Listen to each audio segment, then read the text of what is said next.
দাউদ নবী ডাক দেয়া কয় আল্লাহ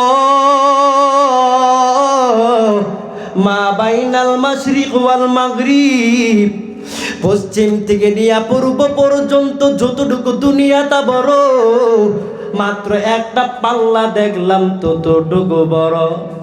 আল্লাহ পাক রব্বুল আলামিন জানায়া দিলেন, ও দাউদ পয়গম্বর শুনো, আমার কোন বান্দা বান্দি যদি আমি আল্লাহর রাস্তায় যদি ইখলাসের নিয়তে একটা খেজুর যদি দান করে, আমি আল্লাহ পাক রব্বুল আলামিন এই মিজানের পাল্লায় সওয়াব বাড়ি করতে বাড়াইতে বাড়াইতে বাড়াইতে এই মিজানের পাল্লায় ভর করে তাকে জান্নাত দিয়া দেব। দেখতে চাননি? মিজানের পাল্লাটা আমি দেখতে চাই। আল্লাহ নবী বলেন, এই দাউদ নবী আল্লাহর কাছে বলেন, রব্বি আরিনি আল মিজান, আমি মিজানের পাল্লাটা দেখতে চাই। আল্লাহ পাক বলেন, দাউদ পয়গম্বর মিজানের পাল্লা তুমি দেখতে পারবা না, বড় কঠিন বড় ভয়ঙ্কর, তুমি দেখতে পারবা না। দাউদ নবী বলেন, আল্লাহ আমি মিজানের পাল্লাটা একটা নজর আমি দেখতে চাই। আল্লাহ পাক রব্বুল আলামিন মিজানের পাল্লা দেখাইছে।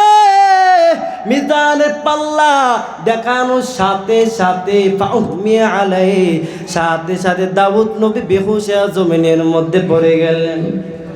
হুঁশ আসার পর আল্লাহ ডাক দেয়া কয়, এ দাউদ পয়গম্বর মিজানের পাল্লাটা কেমন দেখলেন? দাউদ নবী ডাক দেয়া কয়, আল্লাহ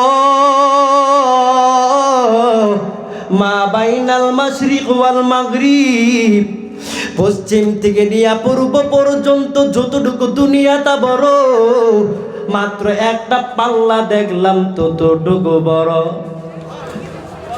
কি বুঝলেন? এক পূর্ব থেকে দুনিয়াটা যত বড়, মাত্র একটা পাল্লা ততটুকু বড়। এই পরিমাণ নেক আমল কেউ করছেন? আমার কথা বুঝে দেখলে জবাব দেন। এই পরিমাণ নেক আমল কেউ করছেন?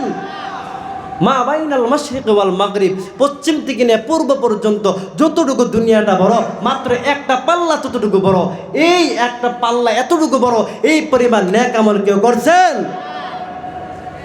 আল্লাহ তাআলা ডাক দেয়া কয়, দাউদ পয়গম্বর তাহলে বেহুশ হয়ে গেল কেন? আল্লাহ নবী ডাক দেয়া কয়, আল্লাহ আমি এই জন্য বেহুশ হয়েছি, মিজানের পাল্লার জন্য না।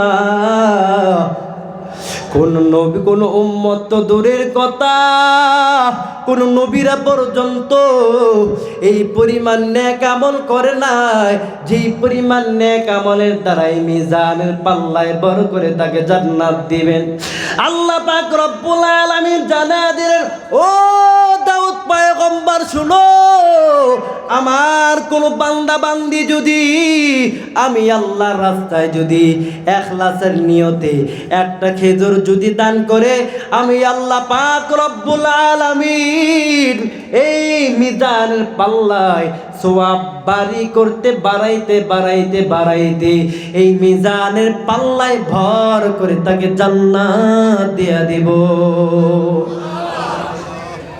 দেখছেন, আমার কোনো বান্দা বান্দি যদি একটা খেজুর যদি আমি আল্লাহর রাস্তায় যদি একটা খেজুর ইখলাসের সাথে যদি দান করে, আমি আল্লাহ ওই খেজুরের সওয়াব বাড়াইতে বাড়াইতে এই মিজানের পাল্লায় ভর করে তাকে জান্নাত দিয়ে দেব। সুবহানাল্লাহ।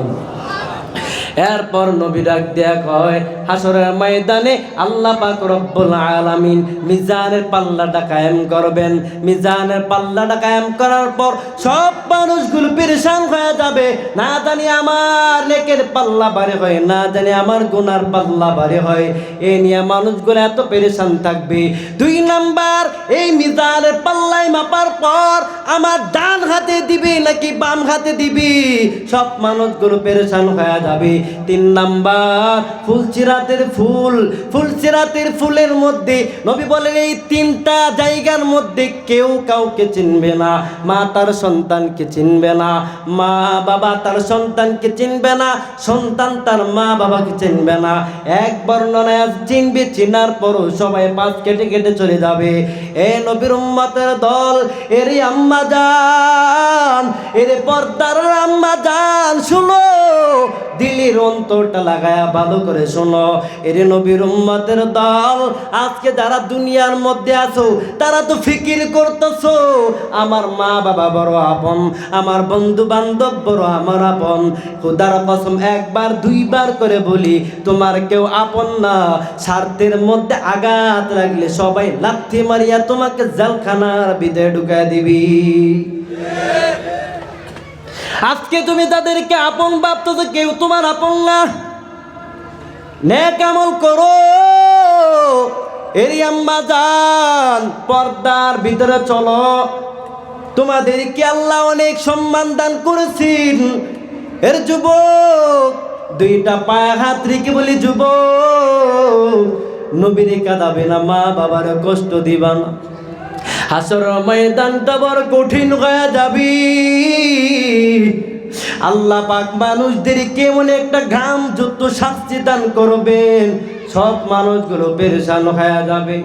কেউ গলা সম পরিমাণ গামের মধ্যে সাঁতরাইতে থাকবে, কেউ কমর সম পরিমাণ গামের মধ্যে সাঁতরাইতে থাকবে।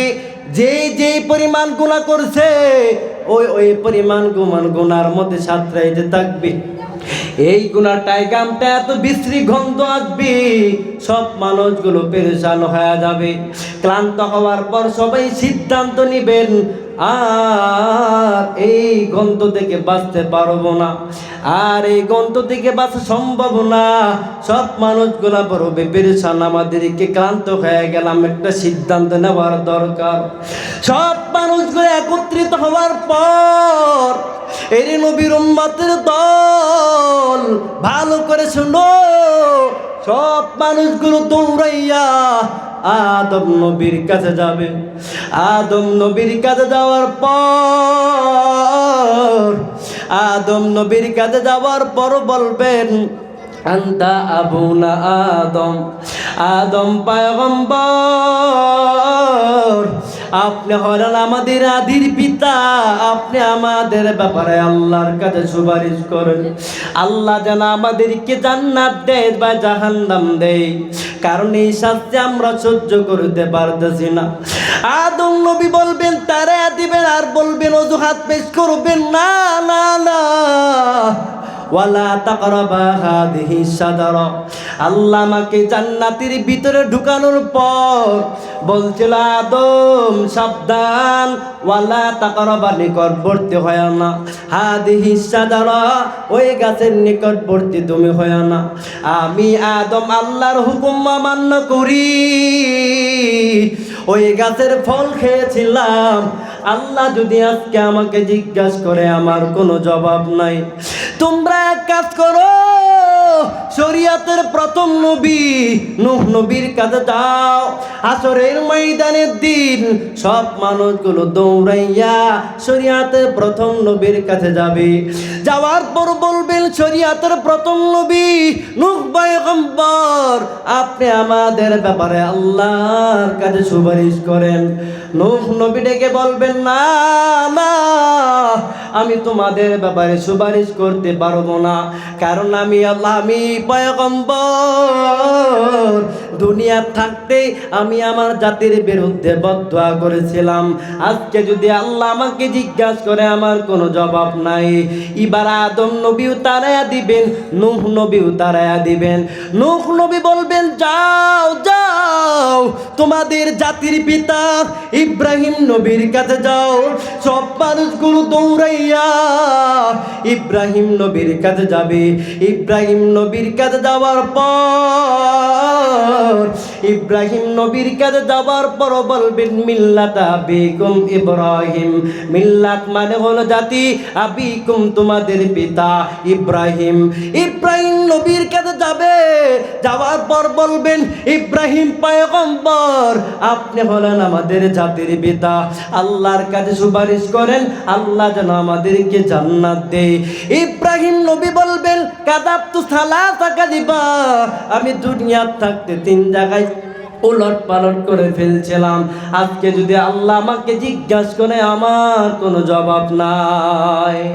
একের পর এক তাড়িয়ে দিবে। ইব্রাহিম নবী বলবে যাও তোমরা মুসা কালিমুল্লাহ, মুসা নবী পাওয়ারি নবীর কাছে যাও। সব মানুষগুলো দৌড়াইয়া মুসা নবীর কাছে যাবে। যাওয়ার পর বলবেন মুসা পয়গম্বর আপনি হলেন আমাদের পাওয়ার নবী, আপনি আল্লাহর সাথে কথা বলছেন, পাশাপাশি আল্লাহ আপনার সাথে কথা বলছি।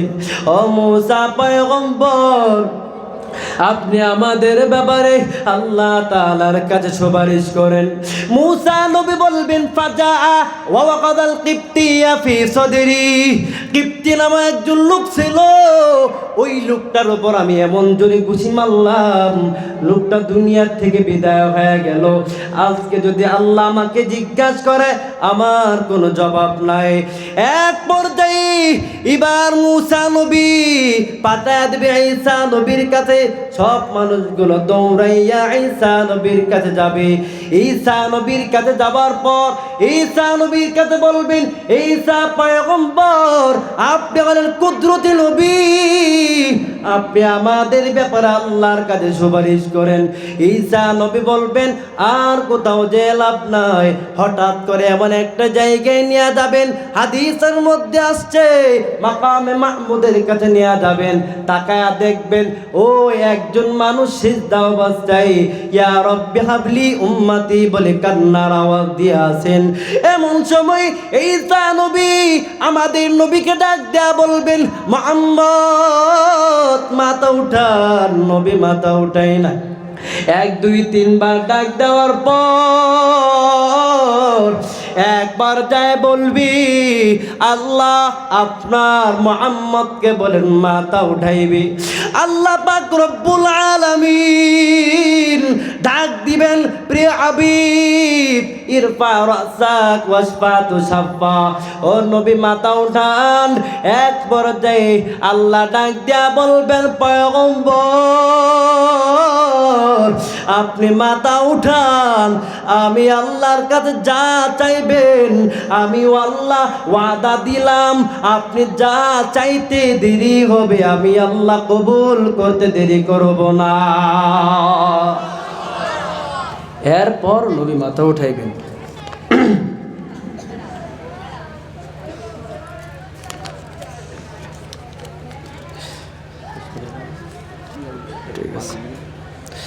এরপর হাদিসের মধ্যে আছে নবী মাথা উঠাইবেন, উঠানোর পর বলবে আল্লাহ মিজানের পাল্লাটা কায়েম করেন। মিজানের পাল্লাটা কায়েম করার পর সব মানুষগুলো এত চিন্তার বিমূঢ় হয়ে যাবে।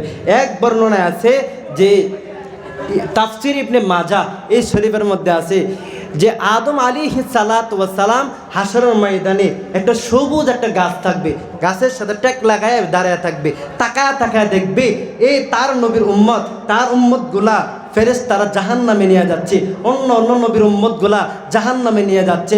আদম নবী তাকায় তাকায় দেখবেন, যখন তাকায় দেখবে যে এই নবীর উম্মতগুলা জাহান্নামে নিয়ে যাচ্ছে তখন আদম নবী এইভাবে বাধা প্রদান করবেন। সুবহানাল্লাহ। বাধা প্রদান করার পর এবার আমাদের নবীকে ডাক দিবে মুহাম্মদ এদিকে আসো। মুহাম্মদ সাল্লাল্লাহু আলাইহি ওয়াসাল্লাম আসবেন। আসার পর আমাদের নবীর সাথে কথাবার্তা করবেন। কথাবার্তা বলার পর ভালো বড় জিজ্ঞাসা করবেন, অনেক কিছু জিজ্ঞাসা করার পর বলবে অন্য অন্য নবীর উম্মতগুলা জাহান্নামে যায় আমি নবী মেনে নিতে পারি, কিন্তু তোমার উম্মতগুলা জাহান্নামে যায় এটা আমি বরদাস্ত করতে পারি না। আল্লাহু আকবার বলেন। এবার আদম নবী কয় দেখো না আল্লাহর সাথে কিছু পরামর্শ করিয়া তোমার উম্মতগুলোকে জান্নাতে নেওয়া যায় কিনা। সুবহানাল্লাহ। আহারে মায়ার নবী রাহমাতুল লিল আলামিন এই উম্মতের জন্য ফেরেশতাদের সাথে তর্ক বিতর্ক শুরু করে দিবেন। ডাক দেয়া বলবেন, এ ফেরেশতাদের দল, আমার উম্মতগুলো কোথায় নিয়ে যাচ্ছ? আল্লাহ মিজানের পাল্লায় মাপ দেওয়ার পর তাই তাদেরকে ফয়সালা হয়ে গেছে, তাদের জান্নাতে তারা জান্নাতে, যারা জাহান্নামে তারা জাহান্নামে চলে যাবে। আল্লাহ নবী ডাক দেয়া কয়, এ ফেরেশতাদের দল, আমার উম্মতকে আবার তোমরা আমার সামনে মিজানের পাল্লায় মাপ দাও। আল্লাহু আকবার। মিজানের পাল্লায় মাপ দেওয়া হবে। প্রথমবার মাপ দিবেন, মাপ দেওয়ার পর তাকায় দেখবেন গুনার পাল্লা ভারী, নেকের পাল্লা পাতলা। এবার নবী আস্তিন থেকে একটি কাগজ বাহির করবেন। আহারে মায়ার নবী রাহমাতুল লিল আলামিন উম্মতের জন্য ফেরেশতাদের সাথে তর্ক বিতর্ক শুরু করে দিবেন। আস্তিন থেকে একটি কাগজ বাহির করার পর ওই মিজানের পাল্লার মধ্যে রেখে দিবেন।